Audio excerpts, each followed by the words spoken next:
Sini. Sini. Ya, okay.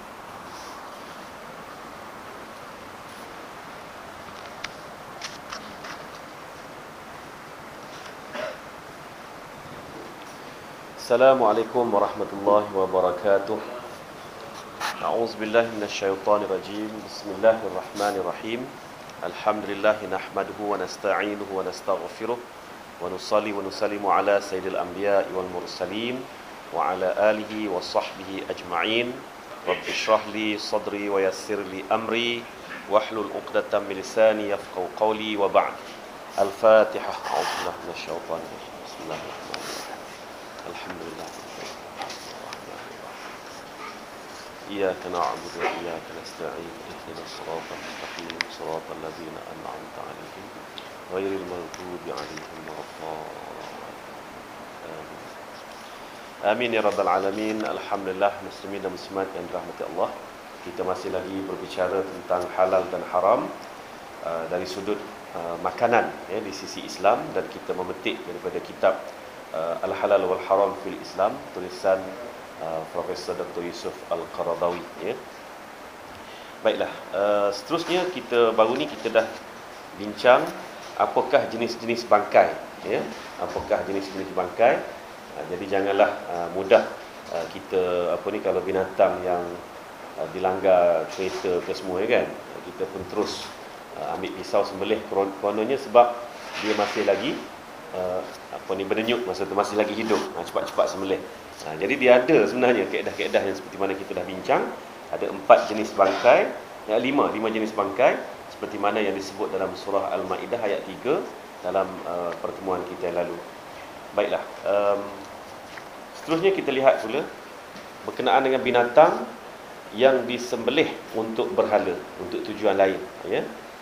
Perkara ke-10 yang diharamkan secara terperinci ialah apa yang disembelih untuk sesuatu yang diadakan, iaitu apa yang dibuat bertujuan untuk sembahan seperti berhala, batu dan sebagainya, yang dijadikan simbol bagi taghut, di mana kaum jahiliah terdahulu sering menyembelih binatangnya berhampiran berhala atau di sisinya dengan niat mendekatkan diri kepada Tuhan berhalanya ya.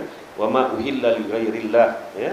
Wa ma uhilla li ghairillah, maknanya benda yang disembelih ataupun binatang yang disembelih dengan tujuan selain daripada Allah. Jadi binatang ini haram dimakan.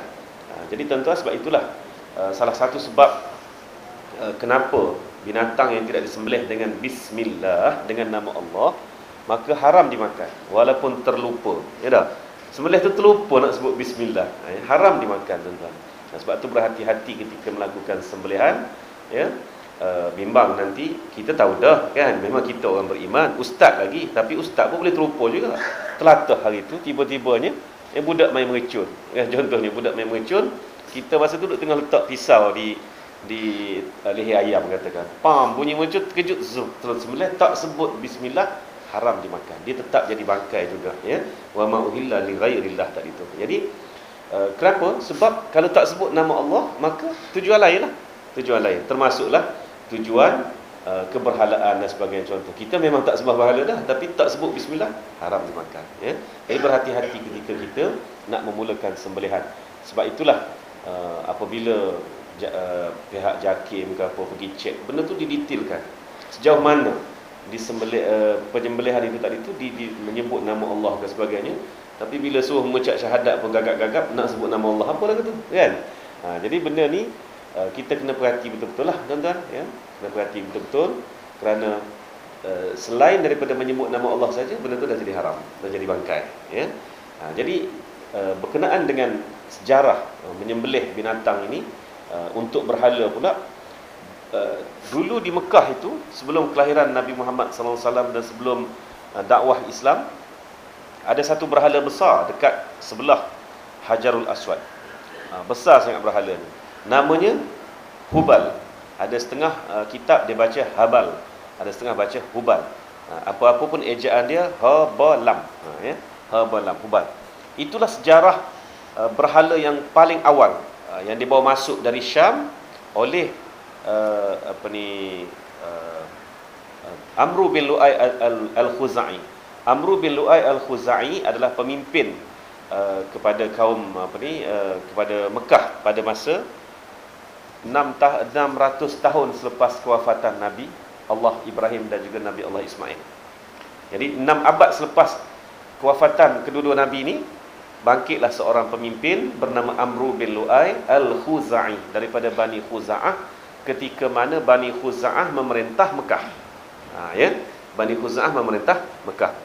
Jadi Amru bin Lu'ay ini, dia sebenarnya orang jahil, tapi disangkakan seorang yang intelek, seorang yang hikmah, seorang yang ada yang ada kepandaian. Jadi apabila dia dilantik menjadi pemimpin Mekah pada masa itu, maka dia telah tercari-cari apakah amalan untuk orang Mekah. Ini bahaya bila dilantik orang jahil jadi pemimpin ni, ya. Maka bila dia pergi ke Syam, dalam urusan perdagangan, biasalah orang Mekah ni dengan Syam ni terlalu rapat dari sudut hubungan perdagangan. Jadi dia pergi ke Syam, dia tengok orang Syam menyembah patung-patung. Maka di situlah dia membawa balik satu patung yang diperbuat daripada kayu, ya, yang dinamakan Hubal, diletak betul-betul di tepi ataupun di tengah di antara pintu Kaabah dan Hajarul Aswad. Sejak daripada itulah berhala telah berkembang di dalam Mekah, khasnya di Kaabah itu sendiri. Sehingga kan 900 tahun kemudiannya, bila Nabi Muhammad SAW menjalankan dakwah menggerakkan dakwah Islam ini, dan Rasulullah SAW berjaya mengambil semula kota Mekah dalam peristiwa Fathu Mekah tahun ke-8 Hijrah, ada 360 berhala mengikut kiraan Abu Musa al-Ash'ari radhiyallahu anhu. Jadi Abu Musa kira ada 360. Ada sahabat lain pula kira 314. Wallahu alam lah, ya. Jadi tuan-tuan, semuanya diletak di keliling Kaabah. Jadi pada masa itu tuan-tuan, bayangkan betapa kotornya Kaabah bila mereka nak sembelih binatang, khasnya binatang nazar mereka pergi sembelih di kaki Hubal. Hubal ni berhala kayu, ya, yang telah hancur, akhirnya dibina balik dengan bentuk yang asal dengan kayu juga, dianggap sebagai ibu kepada segala berhala, ya, ibu kepada segala berhala. Jadi ketika Nabi SAW menakluki ataupun merampas kembali kota Mekah daripada tangan orang-orang Quraisy itu, maka Rasulullah telah menumbangkan semua berhala tadi, ya. Ada riwayat mengatakan Nabi memanah berhala tadi, dan ada riwayat mengatakan Nabi menolak berhala tadi dengan tongkat baginda, dan sekali tolak saja semuanya tumbang, dan Nabi SAW mengarahkan supaya dibersihkan Kaabah pada hari itu juga daripada berhala-berhala, ya. Dibersihkan pada hari itu juga daripada berhala-berhala. Jadi sejarah Fathu Mekah itu menunjukkan banyaknya berhala yang ada di sisi Kaabah pada masa itu, ya. Jadi mereka ni menyembelih di kaki Hubal, kaki berhala-berhala pilihan mereka. Boleh bayanglah betapa kotornya kawasan sekitar Kaabah pada era jahiliyah, ya. Jadi tuan-tuan, pada masa ini binatang-binatang yang digunakan, ya, pastinya oleh non-muslim lah, bukan oleh muslim, ya. Bila mereka sembelih di sisi berhala dengan tujuan berhala, kita haram makan sama sekali, ya, haram dimakan sama sekali, sebab wa ma uhilla li ghairillah. Jadi itu hukumnya. Perbezaan di antara keduanya ialah apa yang disembelih bukan dengan niat untuk Allah Subhanahu Wa Taala, itu kemungkinan diniatkan untuk berhala yang tertentu ataupun salah satu berhala yang terdapat di situ. Akan tetapi binatang yang disembelih itu berada di tempat lain, jauh dari tempat berhala itu, hanya disebutkan nama berhala tertentu saja, serupa je. Sama ada dia sembelih tak sebut nama berhala tapi di tepi berhala, ataupun dia sebut nama berhala, ya dah, dengan nama Uzza, nama Lata ke contohnya, tapi berhala tu jauh, serupa saja hukumnya di sisi Islam. Sebab itulah menyebut nama Allah tu penting apabila kita nak melakukan sembelihan. Tak sebut nama Allah, mana jadilah jadilah sembelihan itu untuk tujuan yang lain. Adapun binatang yang disembelih untuk berhala itu sendiri ada di sisinya dan tidak perlu disebutkan nama selain daripada Allah, ya. Jadi itulah makna automatik dia jadi tujuannya sembelih untuk berhala. Lantaran semua berhala itu memang kebetulan sekali berada di Kaabah, maka kemungkinan sekali ada orang yang menyangka bahawa penyembelihan yang dilakukan hanya untuk menghormati rumah Allah, itu Baitullah Haram. Juga haram juga tuan-tuan, ya. disembelih di sisi Kaabah pada zaman Nabi Muhammad lah. Ketika Nabi membuka kota Mekah itu, sekarang ni tak ada orang sembelih kat situ, ya. Jadi pada masa tu dia tak sebut nama berhala, tapi dia sembelih di sisi Kaabah, dan di sisi Kaabah itu pun penuh dengan berhala. Dan pada masa itu juga katalah dia tidak niat untuk berhala ni, dia niat untuk rumah Allah, untuk Baitullah, pun tak boleh juga. Pun tak boleh juga, ya. Oleh ini kerana Allah Subhanahu Wa Taala telah melenyapkan dakwaan ini dengan firman-Nya di dalam Al-Quran, iaitu dengan menaskan pengharamannya dengan jelas, meskipun apa yang difahamkan daripadanya ialah apa yang disembelih selain daripada Allah Subhanahu Wa Taala. Jadi ini lebih pada soal sejarah lah, ya, bab ini. Baik. Bagaimana pula dengan ikan dan belalang? Ikan dan belalang. Belalang ni ada spesies yang kita makan, kan? Sebab itulah bila disebut dalam salah satu larangan ihram haji itu dan umrah, ya, haji dan umrah ialah memburu binatang buruan. Salah satu larangan ihram ialah memburu binatang buruan. Jadi binatang buruan, takkanlah ustaz dia kata orang tengah dalam ihram siapa memburu pula. Tuan-tuan ketahui sejarah dia. Dulu orang berihram dari 300-400 km, katalah dia dari Bir Ali 450 km nak masuk ke Mekah. Jadi dia berihram di Bir Ali, tiba-tiba tengah duduk berjalan tu dengan kuda, dengan unta, masa tu melintahlah rusa, katakan. Dulu memang dia orang berhenti tangkap dulu. Sebab tu pengharaman itu ada dalam larangan ihram. So sekarang ustaz ada lagi tak ada lagi tak orang memburu macam tu? Okey, tak ada. Tetapi binatang-binatang ataupun haiwan yang liar yang boleh dimakan, itulah juga dimaksudkan dengan binatang buruan. Contohnya burung merpati. Kan banyak di Mekah kan burung merpati. Jadi kita dalam ihram dan di tanah haram pula, dia tak boleh disentuh burung merpati tadi, tuan-tuan. Sebab burung merpati itu termasuk dalam binatang buruan. Dan juga belalang. Belalang ada spesies makan.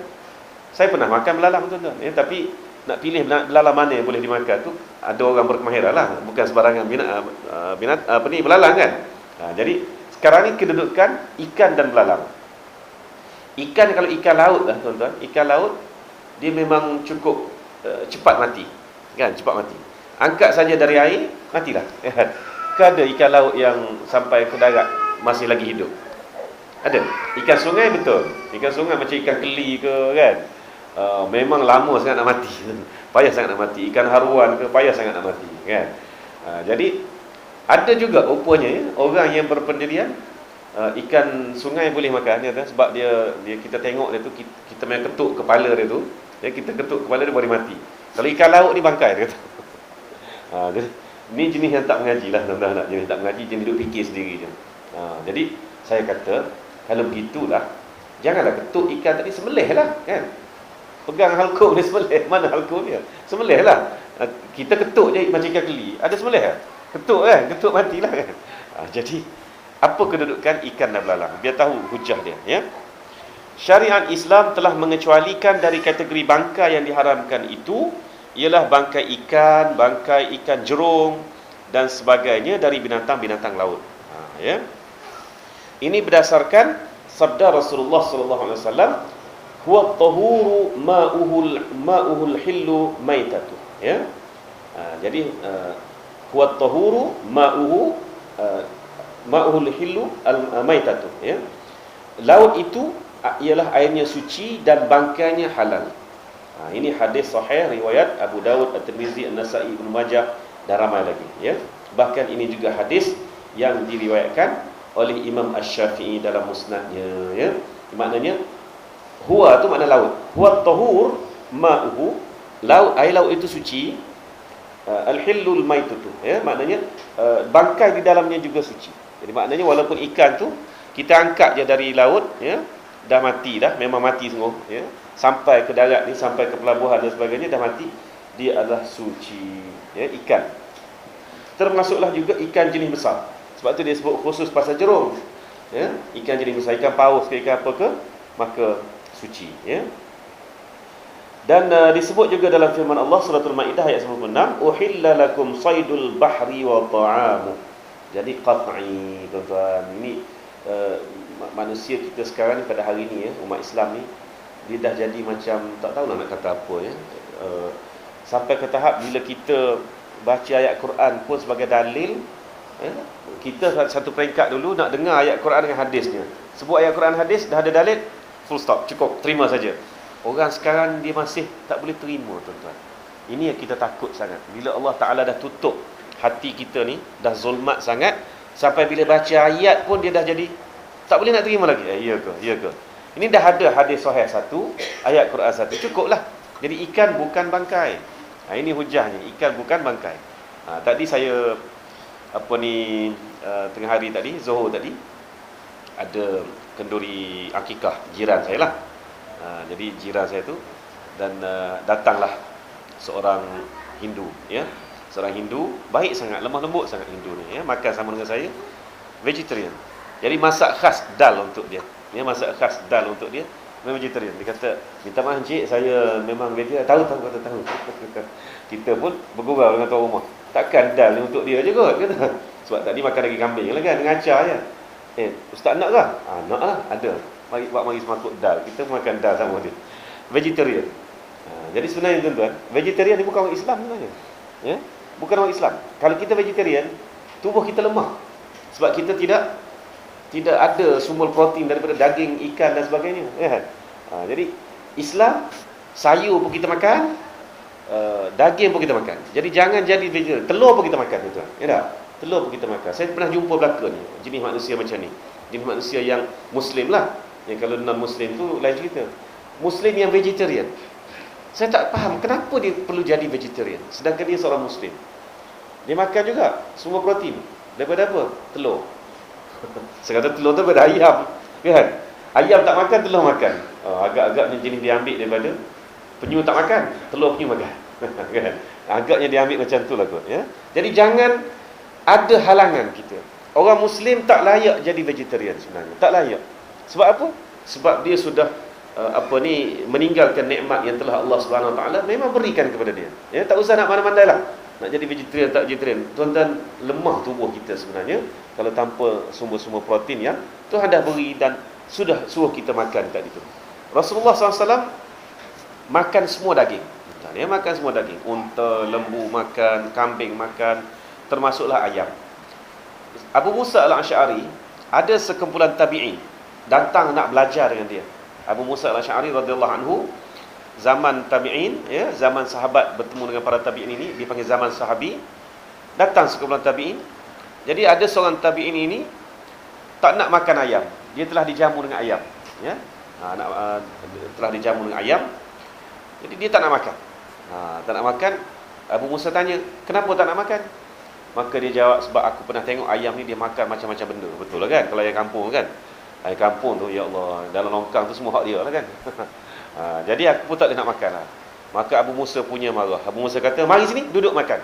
Rasulullah makan juga ayam. Ya? Jadi kenapa kamu nak menghindar daripada ayam sedangkan Rasulullah juga makan ayam? Ada hadis ini dalam kitab Syama'il Muhammadiyah, ya? Jadi tuan-tuan, tidak ada alasan untuk orang Muslim menjadi vegetarian. Baik.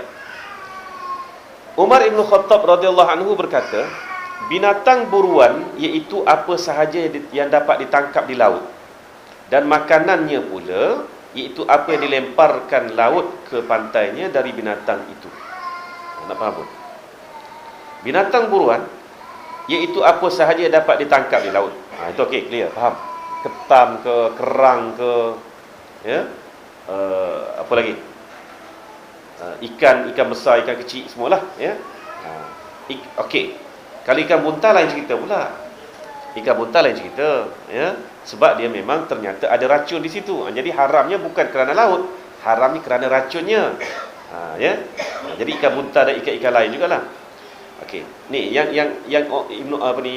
Sayyidina Umar kata ni. Binatang buruan ni itu apa sahaja yang dapat ditangkap di laut, clear. Dan makanannya pula iaitu apa yang dilemparkan laut ke pantainya dari binatang itu. Tuan-tuan, maknanya apa? Apa sahaja makanan yang dicampak ke laut itu, yang dimakan oleh ikan, maknanya tidak menjadikan ikan itu haram. Ya, tak menjadi ikan itu haram, tak menjadi dia tu bangkai. Apa dia makan pun, ya. Jadi apa sahaja yang masuk ke laut menjadi makanan ikan, ikan dan juga seluruh ahli laut halal bagi kita, ya. Ibnu Abbas radhiyallahu anhuma berkata, makanannya iaitu bangkai-bangkai yang dikeluarkan daripada perutnya. Jadi ikan makan bangkai, katakan, keluar daripada perutnya, ya tak? Keluar daripada perut ikan. Ikan tu tetap tak halal juga, ya. Ikan tu tetap halal walaupun dia makan bangkai. Walaupun bangkai jatuh ke laut. Katalah ada burung seekor jatuh ke laut, dimakan oleh ikan. Burung tu bangkai, kan? Dia mati jatuh ke laut. Jadi ikan dimakan. Jadi dalam perut ikan mestilah ada bangkai burung tadi. Ikan tetap halal dimakan, tak terjejas kehalalannya. Itu maksud dia.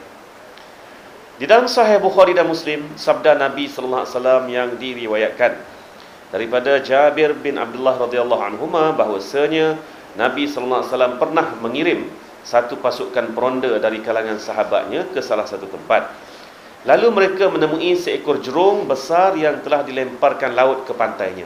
Terdamparlah ni, ya, terdampar ni. Dan jerung itu sudah pun mati. Lalu para sahabat memakan daripadanya selama lebih 20 hari. Jerung kan besar, kan? 20 hari makan ikan tu. Ya. Kemudian apabila mereka kembali ke Madinah, mereka terus memberitahu Rasulullah SAW. Lantas baginda bersabda, kulu rizqan akhrajahu Allahu lakum at'imuna in kana ma'akum fa'atahu ba'duhum bi syai'in fa'akalah. Atau kama qala sallallahu alaihi wasallam. Makanlah rezeki yang telah diberikan Allah kepada kamu. Berilah aku sedikit daripadanya jika masih ada sisanya dengan kamu. Ya, maknanya confirm jerung tu walaupun terdampar di laut halal. Ya, banyak kan kita tengok dalam YouTube, dalam Facebook ke apa ke, tiba-tiba je paus terdampar di tepi pantai, kan? Jadi ada orang kata tak boleh bangkai. Tak, halal. Ni hadisnya. Halal makan. Sahabat-sahabat sampai makan 20 hari nak menghabiskan jerung besar tu, seekor tu 20 hari, ya.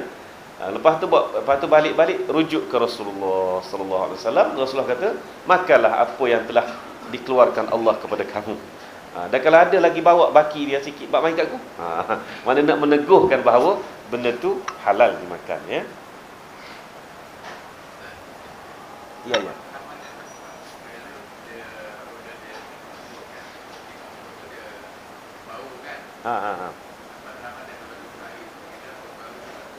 Ada 20 hari itu tempoh makan, nak menghabiskan tu.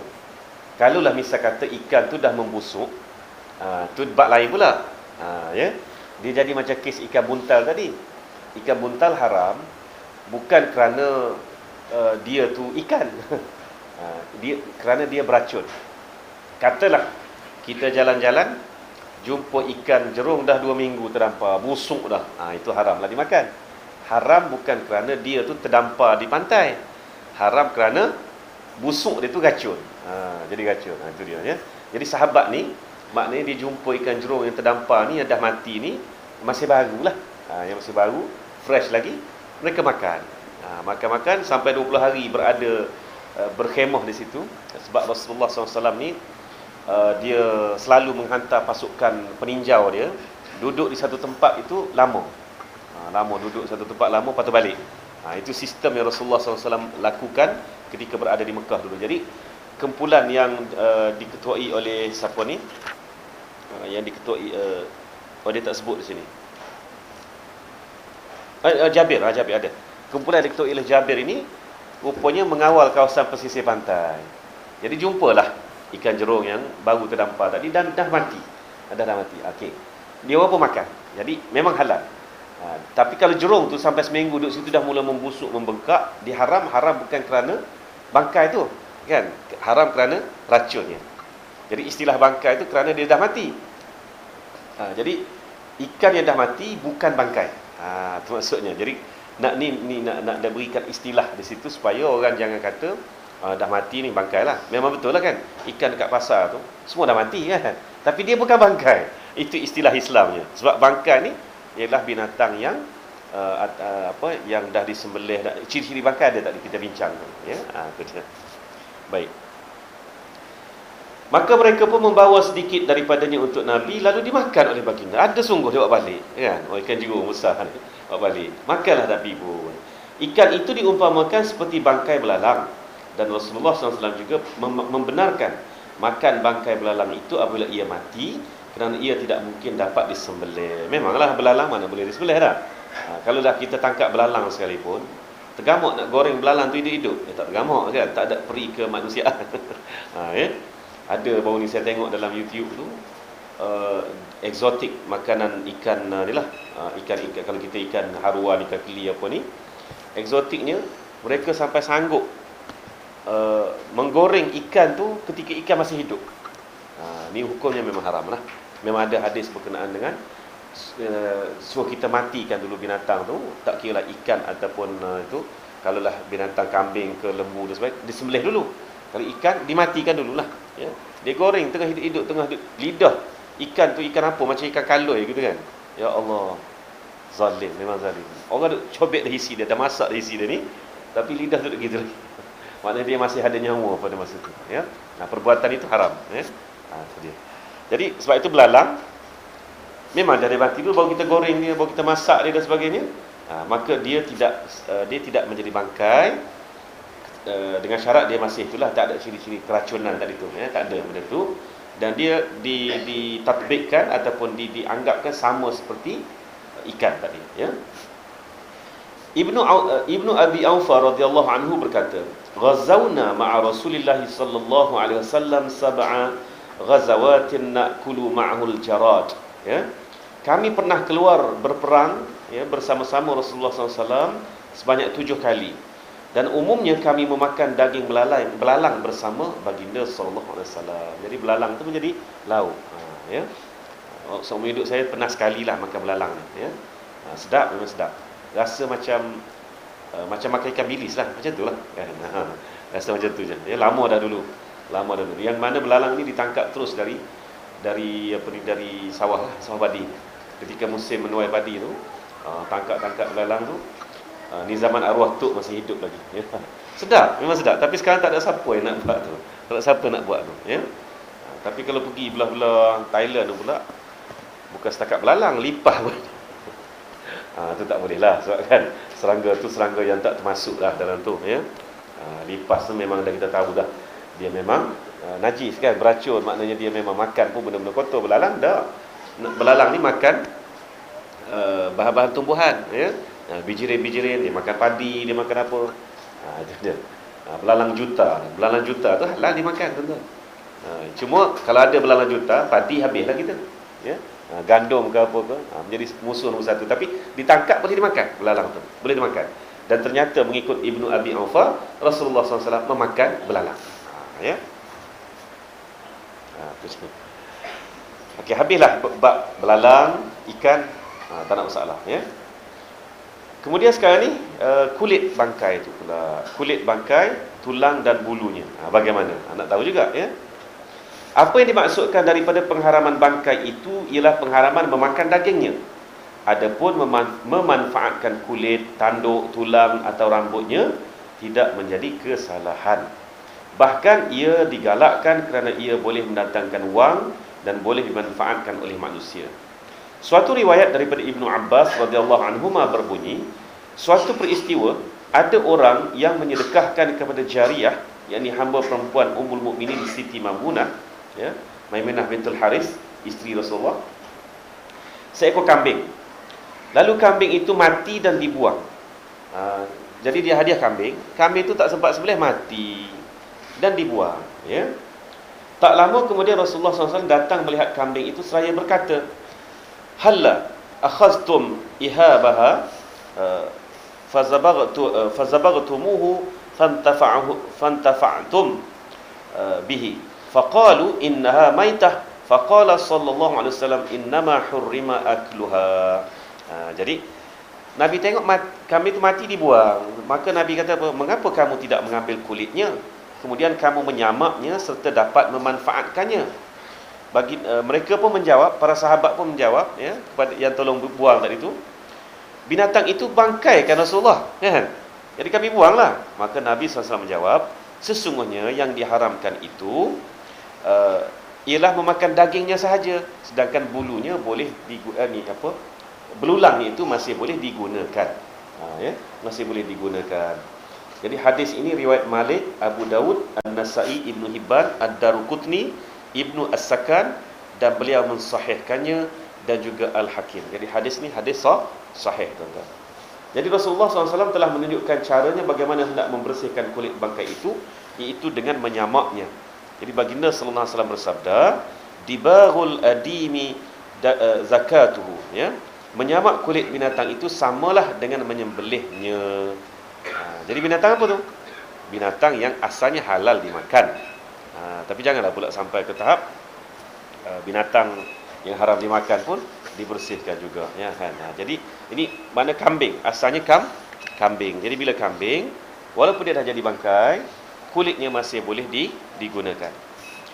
Menyamak kulit bangkai itu dari segi pembersihannya adalah sama dengan menyembelihnya, untuk menghalalkan binatang itu untuk dimakan dan sebagainya. Dan kalaulah menyamak untuk digunakan kulitnya sebagai kasut ke, sebagai apa-apalah, kan, beg tangan ke.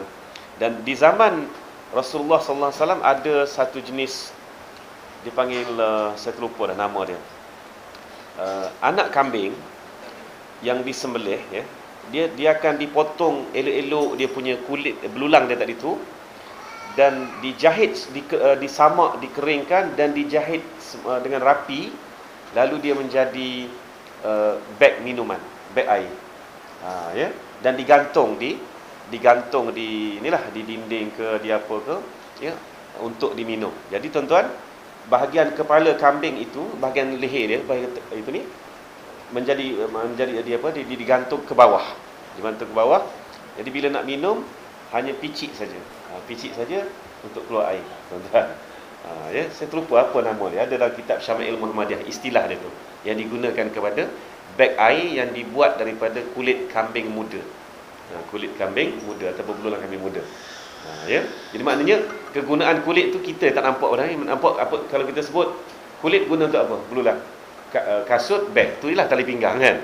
Kita tak nampak lebih pada itu. Sedangkan pada zaman Rasulullah SAW sampaikan beg air itu pun menjadi kegunaan juga, ya.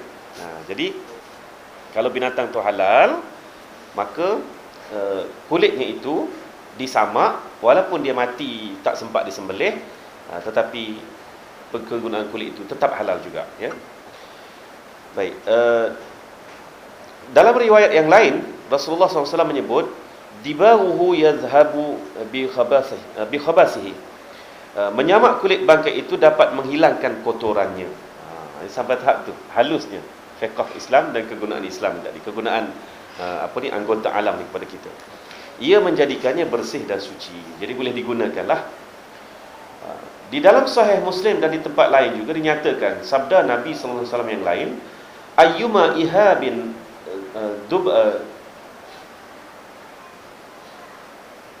tak jelas ni. Maksudnya gini, kulit apa sahaja yang kalau sudah disamak, maka sungguh dia sudah menjadi suci. Jadi tuan-tuan, daripada hadis ini Nabi kata apa? Ayyuma maknanya apa sahaja suci. Ya, apa sahaja suci. Kalau tengok daripada zahir hadis itu, hadis ini sahih, riwayat Muslim pula, makna kulit anjing sekalipun suci. Sehingga ada pendapat ulama yang mengambil begitu. Tetapi mengikut pendapat kita, Imam Asy-Syafi'i, Imam Abu Yusuf, ya, dan juga Asy-Syaukani, maka semula pendapat yang dikeluarkan oleh Ahlul Zahir, iaitu yang dipelopori oleh Daud Al-Zahiri, oleh Abu Yusuf pendukung mazhab Abu Hanifah, serta diperkuatkan lagi oleh Asy-Syaukani, mengatakan bahawa kulit apa sahaja kalau dah disamak dia jadi suci. Sebab Nabi menyebut dalam hadis itu ayyuma, tetapi tidak pada mazhab Syafi'i, Hambali, Maliki, mengatakan ayyuma di sini maksudnya apa sahaja yang halal. Ya. Jadi tuan-tuan, begitulah pandangan ulama ini. Kalau nak tahu berbeza pendapat ni, benda khilaf ni panjang perbahasannya, dan punca-punca perbezaan pendapat itu sebenarnya inilah dia, kalimah-kalimah yang disebut oleh Nabi itu membawa maksud kepada umum, kan. Jadi bila Nabi sebut ayyuma maknanya apa sahaja binatang. Jadi bila kita ambil maksud zahir, sebab itulah nama dia Daud Al-Zahiri, digelar Daud Al-Zahiri, Imam Daud Al-Zahiri. Ini jangan main-main ni. Ini imam setara dengan Imam Syafi'i, Imam Abu Hanifah juga. Cuma kita tak kenal nama-nama mereka ni. Kita kenal mazhab 4 saja. Ya. Kita kenal mazhab 4 saja. Kalau yang kelima tu kan Maliki, mazhab Hanafi, mazhab Maliki, Syafi'i, Hambali. Kalau ada yang kelima tu kebanyakannya jahili, bukan Hambali kan tuan-tuan. Mazhab jahili kan. Sebenarnya banyak lagi imam-imam yang setara dengan imam 4 ini ya. Imam Ibnu Hazmi sebagai contohnya. Ibnu Hazmi pun memang mengambil zahir nas juga ya. Dia tidak huraikan nas tadi. Jadi tuan-tuan, bila Nabi sebut ayyuma ihabin dubira faqad tahar ya, faqad tahur. Jadi apa sahaja kulit yang kalau sudah disamak maka sungguh dia menjadi suci. Memang hadis ni hadis sahih tuan-tuan, dan diterima oleh ahlu zahir seperti Daud al-Zahiri, Abu Yusuf. Abu Yusuf ni pewaris kepada Abu Hanifah. Ya, murid, sebab Imam Abu Hanifah dia tak sempat mengembangkan dia punya madrasah dia dengan lebih besar kerana dia ditangkap dan mati dalam penjara. Itu Abu Hanifah ni. Maka tuan-tuan, Abu Yusuf lah yang mengembangkan ilmu-ilmu dan juga fatwa-fatwa Imam Abu Hanifah ni. Jadi Abu Yusuf lah juga yang mengarang. Imam Abu Hanifah tidak mengarang apa-apa kitab sebab tak sempat, dia ditangkap. Ya, dia ditangkap oleh pemerintah pada masa itu dan mati dalam penjara. Sekarang ni orang duk cerita pasal GST tu kan. Pasal GST tu. GST ni harus, hukum cukai ni harus. Dia ambil daripada kitab Al-Kharraj oleh Abu Yusuf. Kan. Abu Yusuf tu, inilah Abu Yusuf, anak murid kanan kepada Abu Hanifah yang mengembangkan tu. Memanglah cukai itu pada dasarnya harus. Dan Abu Yusuf pun menulis berkenaan dengan Kharraj itu cukai kepala harus. Dan pada asalnya Kharraj ini menjadi income tax kepada non-Muslim. Bagi Muslim, dia dah ada income tax dia, iaitu zakat. Jadi non-Muslim income tax dia apa? Kharraj dipanggil gitu. Ya. Kadar kharraj ditentukan oleh pemerintah pada masa itu. Dan pada satu tahap pula, memanglah cukai boleh dikenakan, ya, boleh dikenakan sekiranya memerlukan perbelanjaan. Sebab zakat ini dia khas untuk asnaf tu saja. Jadi bagaimana dengan nak buat jalan, nak buat apa dan sebagainya. Jadi kerajaan boleh mengenakan cukai itu untuk tujuan tersebut. Tapi tuan-tuan, masalahnya Abu Yusuf tidaklah sebut umum gitu, cukai harus. Sekarang ni kita ni suka ambil kod kata-kata ringkas saja. Kan, kata-kata ringkas saja. Abu Yusuf kata cukai harus, full stop. Jadi harus marilah cukai. Apa cukai? Asal harus belaka. Walhal detail dalam kitab Kharraj tu, saya nak tanya. Yang duk bercerita pasal Abu Yusuf kata cukai harus tu, dia baca tak kitab Al-Kharraj tu di dalam bahasa Arab? Saya pernah jumpa seorang hamba Allah yang mengaku pakar ekonomi. Yalah, dia pakar sungguh lah kot. Ya tak? Dia mengaku tu. Oh, Kharraj kan? Boleh saya tengok tak kitab Kharraj yang tuan baca tu? Dia pun tunjuklah Al-Kharraj daripada bahasa Inggeris tu. Tak baca pun yang asal. Dia baca terjemahan dah tuan-tuan. Yang terjemahan tak akan sama dengan teks asal. Ya? Tak akan sama. Dah dia baca pula, dia ambil itulah. Cukai harus. Tuan-tuan, nak boleh haruskan cukai tu, saya cerita sikit berkenaan dengan Imam An-Nawawi. Saya mengaku saya bukan pakar dalam bidang muamalah Islam. Saya tidak pakar. Tapi saya nak ceritanya, jangan ambil kata-kata ulama tu separuh. Tak boleh, ya. Ataupun kata-kata sahabat, kata-kata Rasulullah ke separuh, jangan, ya. Kerana tak betul begitu, ya. Jadi sekarang ni Imam An-Nawawi rahimahullahu taala. Siapa tak kenal Imam An-Nawawi tuan-tuan? Ya, siapa tak kenal? Dia ni adalah orang yang meninggalkan 140 buah kitab. Minggu lepas saya balik dari malam ni baliknya ni saya pasang radio lama lah, radio tempat saya kerja dululah, kan. Mesti ada forum bicara ad-din. Forum bicara ad-din, suka saya dengar lah. Jadi adalah pada minggu sudah seorang ustaz tu dia kata, Imam An-Nawawi ni umurnya pendek je, 46 tahun je, tapi meninggalkan banyak kitab. Ya, 10 buah kitab dia tinggal. Saya kata, Allah, banyaknya 10 buah. Imam Nawawi bukan 10 tu, 146 buah. Sepanjang umur dia 46 tahun dia meninggalkan 146 buah kitab. Kalau 10 tak banyak tuan-tuan. Kan? Jadi 146 buah kitab Imam An-Nawawi ni pernah pada masa dia hidup diminta oleh pemerintah pada masa itu, pemerintah Syam, sebab Imam Nawawi ni orang Palestin, orang Gaza tuan-tuan ya. Dia diminta oleh pemerintah Syam untuk mengeluarkan fatwa ambil harta, makna cukai lah tu ya, ambil harta daripada rakyat untuk menanggung kos perang melawan tentera-tentera. Perang salib ni bukan zaman Salahuddin Ayyubi saja, perang salib selalu berlaku. Jadi semua ulama dah sign dah, tinggal seorang lagi Imam Nawawi tak sign. Jadi dia dipanggil ke istana, dan diminta oleh khalifah pada masa itu ya, Khalifah Syam. Detail saya tak ingat dia punya nama-nama tadi tu. Dia kata apa? Dia kata dengan penuh lemah lembut, dengan penuh diplomasi, minta al-imam tolong buat keluar, sebab kalau al-imam seorang tak sign, tak keluarkan fatwa ni, maka fatwa ulama-ulama lain sezaman dengan Imam Nawawi tak laku. Begitu hebatnya Imam Nawawi ni, tuan-tuan ya. Jadi dengan dia seorang tak laku, mintalah tolong sign juga. Dia kata boleh, saya akan sign, tapi dengan syarat harta Amirul Mukminin Khalifah sudah habis dah dibelanjakan. Sebab kita tahu Baitul Mal kosong sekarang ni, tahu kan, Baitul Mal kosong. Tentera musuh pula nak datang ya. Sekarang ni untuk belanja peperangan jihad, memang rakyat patut mengeluarkan harta mereka, makna cukai lah tu ya kan. Tapi dengan syarat harta Amirul Mukminin dah habis, harta menteri-menteri pun dah habis, baru saya sign. Marah, murka Amirul Mukminin, halau dia keluar. Dia kata terima kasih, tolong jangan panggil lagi saya ke istana. Panggil sangat. Itu Imam Nawawi. Baik. Sebelum Imam An-Nawawi, ada seorang lagi ulama juga dari Syam. Nama ulama ini ialah Izzuddin Abdus Salam. Ini 100 tahun sebelum Imam Nawawi. Zaman tu zaman bergaduh antara Syam dengan Mesir, tuan-tuan. Bergaduh antara Syam dengan Mesir pula. Jadi minta nak keluar duit rakyat juga ya, supaya nak tanggung perbelanjaan perang lawan tentera Mesir. Cukai juga tu. Maka katanya Imam Izzuddin Abdul Salam, saya tidak akan sign sama sekali, apa ni lagi bergaduh sama Muslim. Jadi Izzuddin Abdul Salam dia keluar dari Syam, pergi ke Mesir dan tinggal di Mesir, tuan-tuan. Jadi dengan adanya dia di Mesir menyebabkan orang-orang Syam semua letak senjata, tak nak lawan dengan tentera Mesir. Betapa hebatnya Izzuddin Abdul Salam sehingga digelar sebagai Sultanul Ulama. Sultanul Ulama, ketua ulama ya. Baik.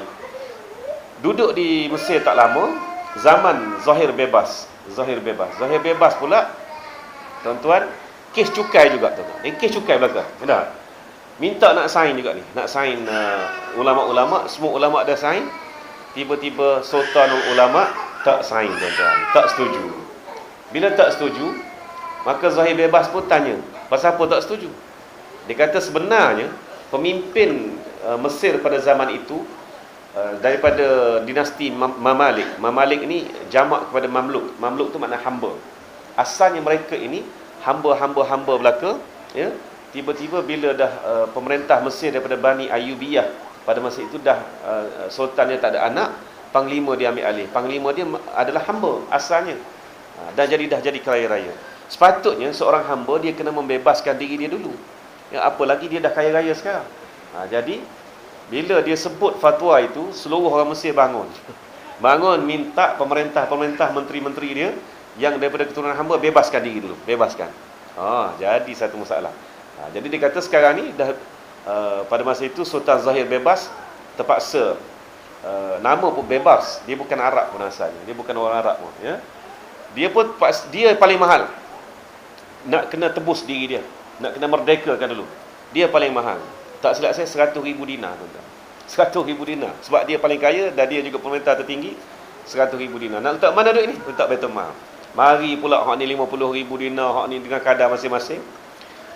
Sultan ulama ni sikit pun tak gentar, Izzuddin Abdul Salam. Akhir sekali bila dah semua tebuh diri, Baitul Mal jadi, hak kering tadi jadi penuh. Gunalah duit tu, kata dia. Gunalah duit tu. Jadi tuan-tuan, sejarah cukai ni panjang, tuan-tuan, nak cerita ya. Jadi saya sebut soal sejarah, saya tak sebut soal hukum hakam percukaian, sebab itu bukan bidang kemahiran saya. Saya lebih mirip ke arah sejarah ni tadi. Tapi orang sekarang mengikut Imam Abu Yusuf, baca dah khutbah lagi ya. Baca dah khutbah lagi. Mengikut Imam Abu Yusuf dalam kitabnya Al-Kharraj. Amboi, tu imam tu baca dak Kharraj tu, kan? Hukum cukai ini ada harus pula dah. Ambil umum gitulah. Itulah kita. Sekadar sepatah tu je. Saya teringat dulu tuan-tuan. Saya teringat dulu masa Sahibus Samahah Dr. Asri lawan Astra Jabat. Rupanya Dr. Asri ni tua dia pada saya 14 hari tu. Baru sedar bila bila sama-sama ceramah di Kelantan, di Kota Baru pada hari Khamis ni. Saya bentang paper pertama, dia bentang paper kedua. Bincang-bincang kata, tertebuklah tarikh lahir, kata. Ana rasa anak tua anak, saya kata kat dia. Entah lahir berapa bulan? 14 bulan 1. Oh, tua anak. Berapa entah lahir bila? 1 bulan 1. Iya ke? Kata. 14 hari tua dia. Jadi Dr. Asri dulu zaman Astra Jabat masih lagi kuat menulis tu. Saya teringat lagi. Memang ada pun video dia, tuan-tuan cari. Saya ingat masa tu Dr. Asri pun tak sampai 30 lagi kot. Baru sangat lagi. Saya pun bayar dia lah maknanya. Astra Jabat, dia kata tidak wajib tutup kepala wanita ni. Sebabnya, dalilnya antaranya Sayyidina Umar pernah menyebat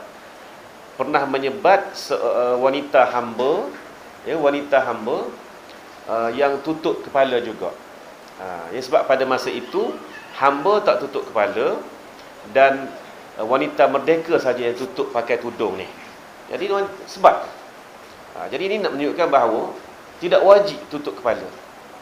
Dibalah oleh Dr. Asri Selamba je. Sekarang ni di Malaysia ni semua ni hamba ke merdeka. Rasa merdeka belaka dia kata. Memanglah hukum hamba dan hukum orang merdeka tu lain. Hukum hamba ni dia hamba. Ya. Dan soal perhambaan tu tuan-tuan kita kena bincang semula. Itu tajuk besar, memang tajuk besar, ya. Nak faham kenapa adanya hamba, kenapa jadi hamba tu, itu bab lain. Tapi kalau orang merdeka mudah je faham. Wajib. Orang merdeka wajib. Jadi wanita yang ada ni merdeka ke hamba, nak tanya. Semua mengaku merdeka belaka kan? Jadi oleh itu wajib lah. Payah ke nak faham tu? Terkena Astra Jabat pada hari tu. Ya tak? Kata Dr. Asri, tapi itulah bagusnya dia kata pada saya lah kalau tanya budak tadika pun, budak tadika boleh jawab dia. Kena balik. Ya tak? Mudah nak faham. Sayyidina Umar pukul dia sebab dia ni nampak sebenarnya tidak pukul pun. Digemar-gemurkan kata pukul. Makna dia sebat sikit, dia kata. Tak payah pakai tudung lah kamu sebab kamu ni bukan orang merdeka.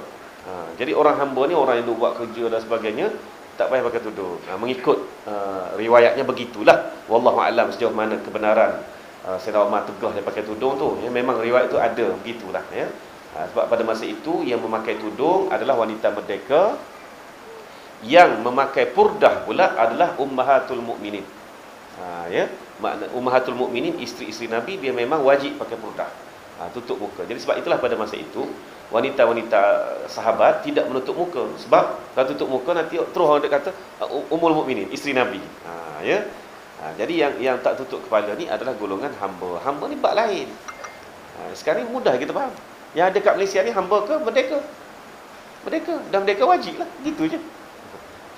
Jadi tuan-tuan, manusia yang jenis macam ni dia akan terus ambil kod kata-kata singkat dan sebagainya untuk untuk memberikan hukum yang memudahkan mereka. Yang memudahkan mereka. Ini bahaya.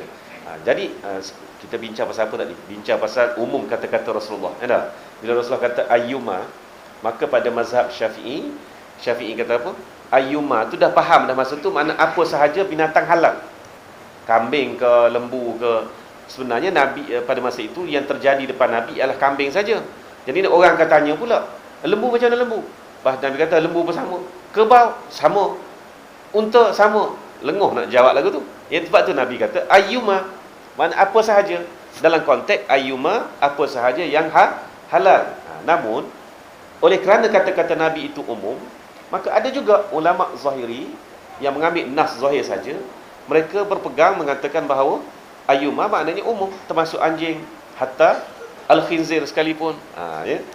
Namun itu adalah qaul dhaif, tuan-tuan. Macam mana jadi dhaif? Kita tengok majoriti pendapat ulama dan sahabat jadi macam mana? Majoriti mengatakan ayyuma tadi dalam lingkungan binatang halal sahaja. Ya, binatang halal sahaja. Sebab memang saya pernah jumpa seorang hamba Allah, ya, Hamba Allah ni kuat membaca, tuan-tuan. Kalah ustaz-ustaz dengan membacanya tu. Dia kata, apa masalah dengan kasut kulit babi?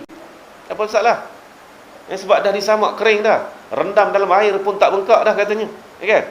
Jadi boleh halal lah pakai halal. Pasal Nabi kata, apa saja yang disamak maka jadi halal. Amboi. Walah, hadis tu panjang lagi bahasnya. Ya. Hunaka qaulan, di sana ada dua pendapat. Pendapat ulama pada di situ. Bukan saja pendapat ulama, pendapat para sahabat pun ada dua di situ. Dan mereka faham. Yang ini macam contoh ginilah. Masa dalam perang Khaybar. Masa perang Bani Quraizah, tuan-tuan. Bukan perang Khaybar lagi, perang Bani Quraizah. Jadi Nabi SAW bersabda kepada para sahabat, dia bersabda tu selepas waktu sembahyang Zuhur dah. Dah habis sembahyang Zuhur. Jadi Nabi kata, jangan sembahyang asar melainkan di perkampungan Bani Quraizah. Ya. Maka bergeraklah mereka, bergerak. Ada yang sampai di Bani Quraizah sembahyang asar, masa tu asar dah nak habis dah. Matahari dah nak jatuh. Ada juga yang bergerak terus berjalan, masuk asar, jatuh asar pun tak sembahyang lagi. Pasal mereka ini berpegang bahawa kena berhenti di Bani Quraizah tu barulah sembahyang. Jadi ada yang sembahyang maghrib, bahkan dah dekat nak habis maghrib, barulah mereka sembahyang qada asar, qada maghrib, dan juga sembahyang isyak seterusnya. Nabi sendiri, Nabi berhenti sembahyang di Bani Quraizah sebab Nabi terus bergerak. Nabi sampai awal. Memang Nabi sampai tu asar baru masuk.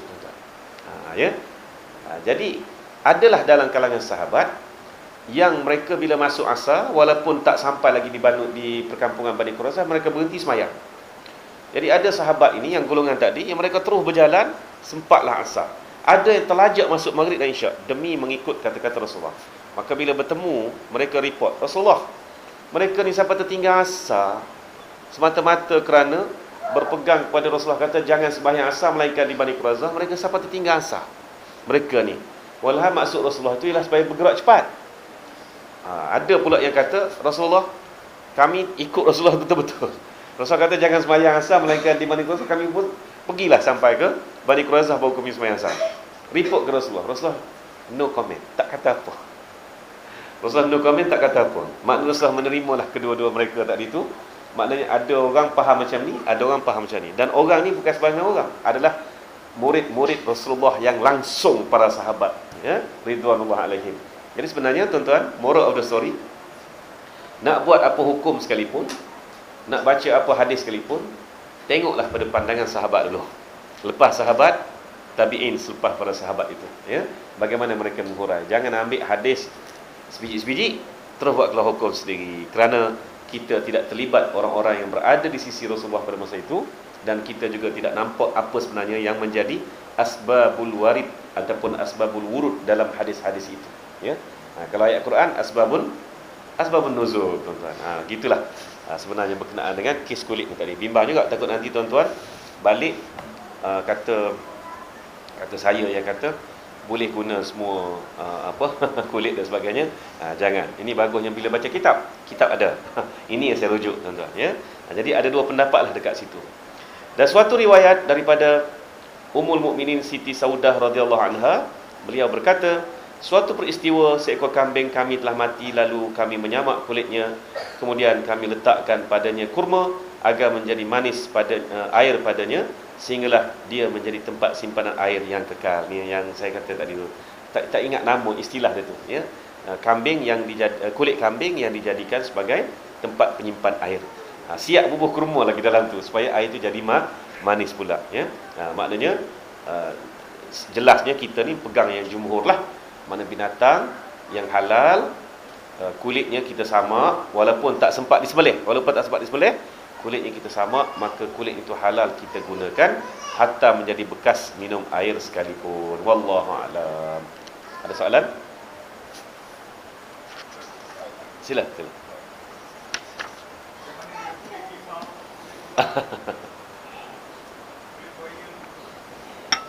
Okey. Kulit rimau, kulit buaya dan sebagainya itu, dia bukan daripada najis mughallazah, kan? Jadi maknanya harus digunakan. Boleh digunakan, ya.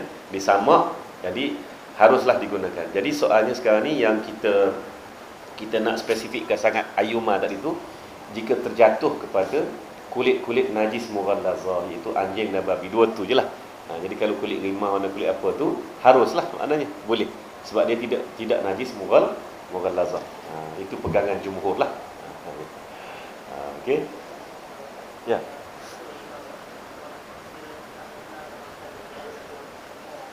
Macam mana?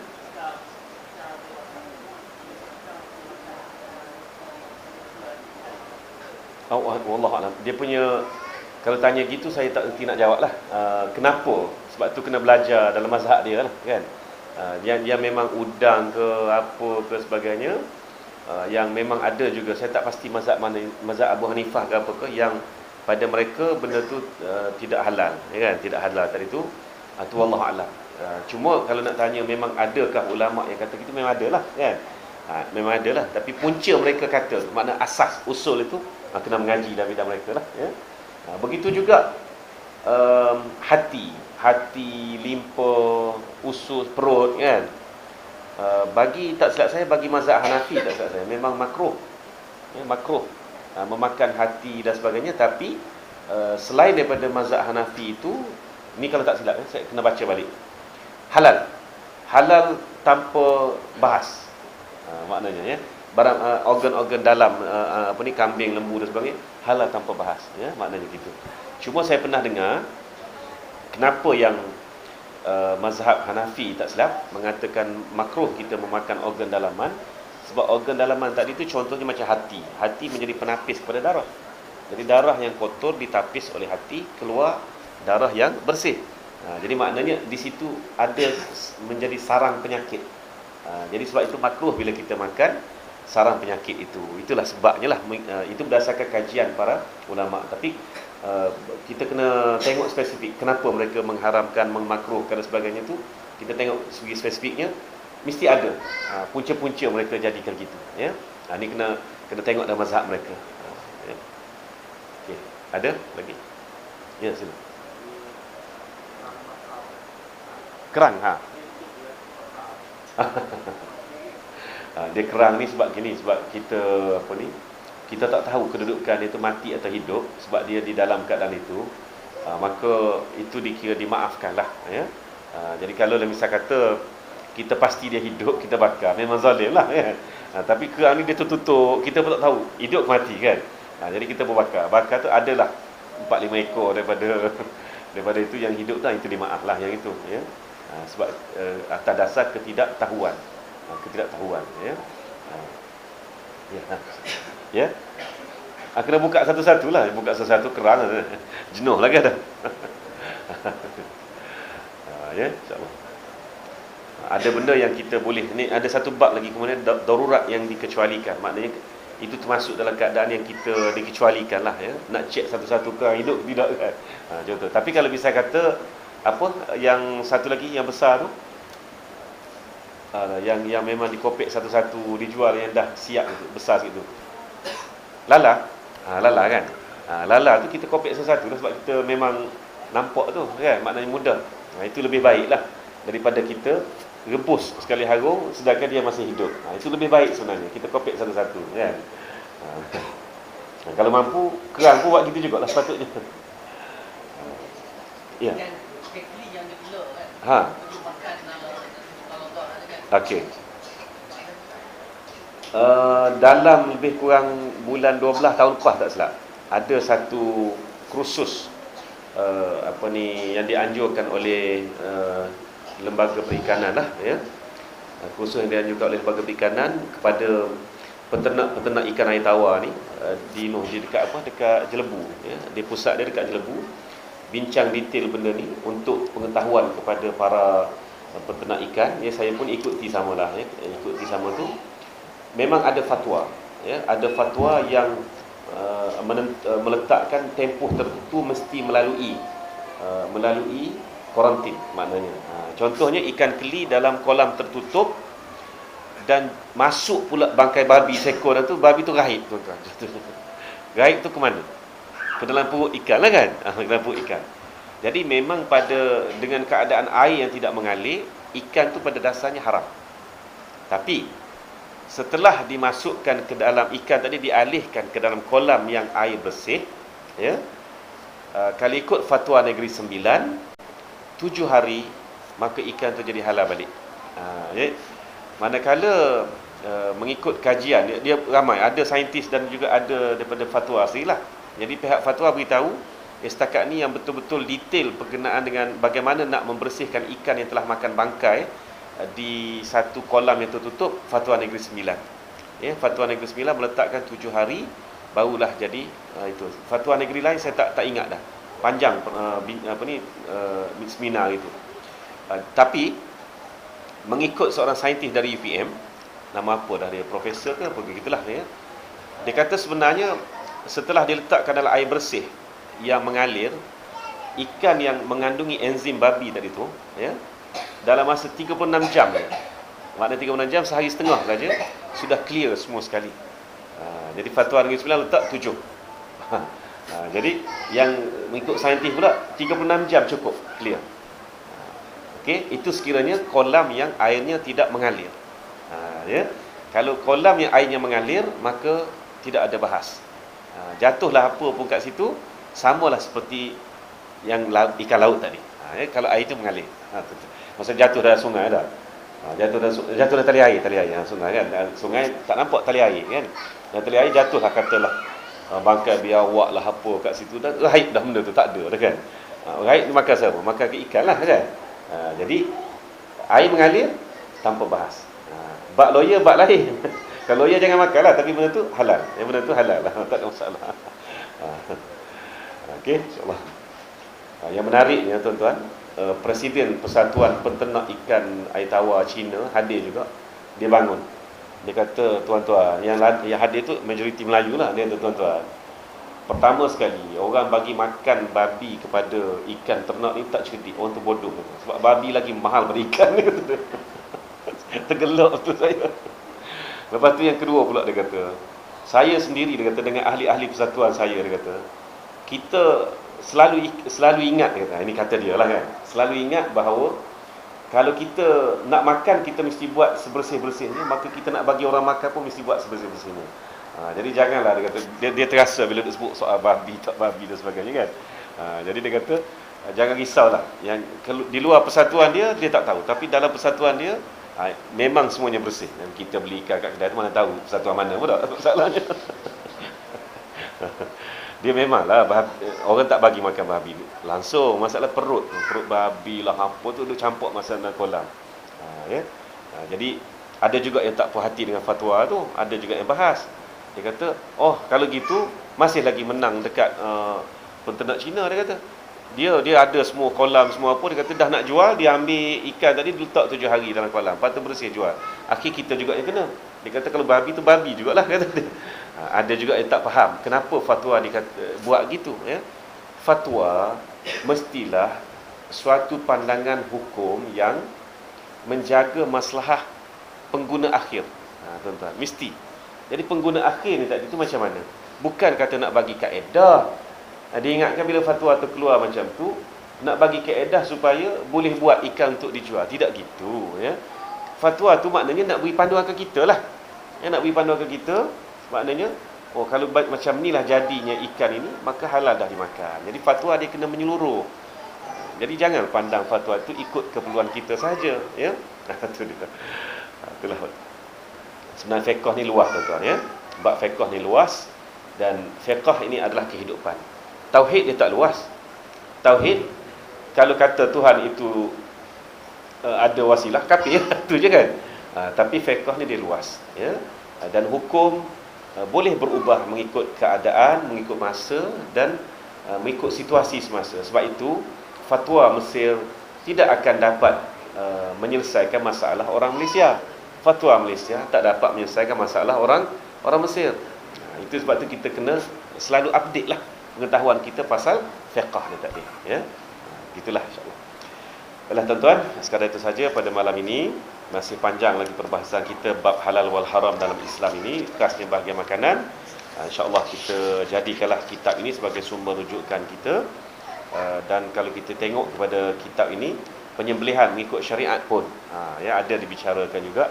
Nantilah kita bacalah, ambil ruang, mungkin menjadi boleh panduan untuk menyelesaikan isu-isu dalam kehidupan kita ya. Wallahu alam, kita tangguhkan dengan tasbih kafarah dan juga suratul Asr. Subhanakallahumma wa bihamdika asyhadu an la ilaha illa anta.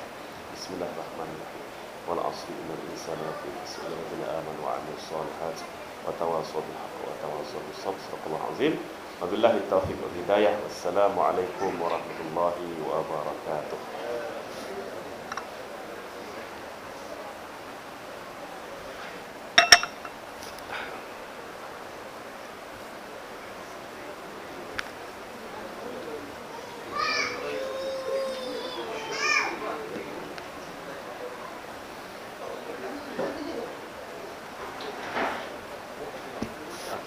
Allah